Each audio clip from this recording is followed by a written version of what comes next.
பராசக்தி தடுமாறும் திரைக்கதை. 1960களின் இந்தி திணிப்பு எதிர்ப்பு போராட்டத்தை மையமாக வைத்து சுதா கொங்கரா இயக்கத்தில் உருவான பராசக்தி சிவகார்த்திகேயனை அரசியல் விழிப்புணர்வுள்ள தமிழ்ப்பற்று கொண்ட இளைஞராக முன்வைக்கிறது. அதர்வா, ஸ்ரீலீலா, ரவி மோகன் உள்ளிட்டோர் முக்கிய வேடங்களில் நடித்துள்ளனர். இந்த படம் ஒரு துணிச்சலான அரசியல் பின்னணியை தேர்ந்தெடுத்தாலும் அதை வலுவான திரைக்கதையாக மாற்றுவதில் பெரிதும் தடுமாறுகிறது. 1960களின் தமிழ்நாடு எப்படி இருந்தது என்பதை ஒளிப்பதிவு, கலை, இயக்கம், உடை வடிவமைப்பு ஆகியவை நம்பகமாக உருவாக்குகின்றன.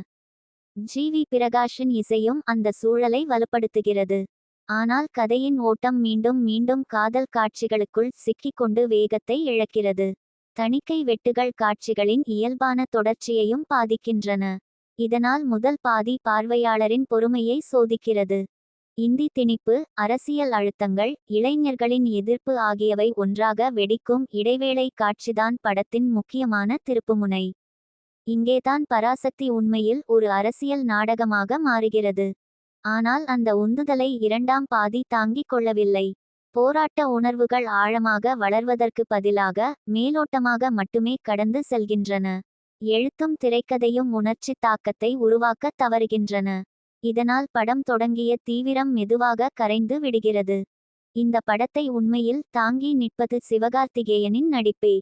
கோபம், வலி, அரசியல் விழிப்புணர்வு ஆகியவற்றை அவர் இயல்பாக வெளிப்படுத்துகிறார்.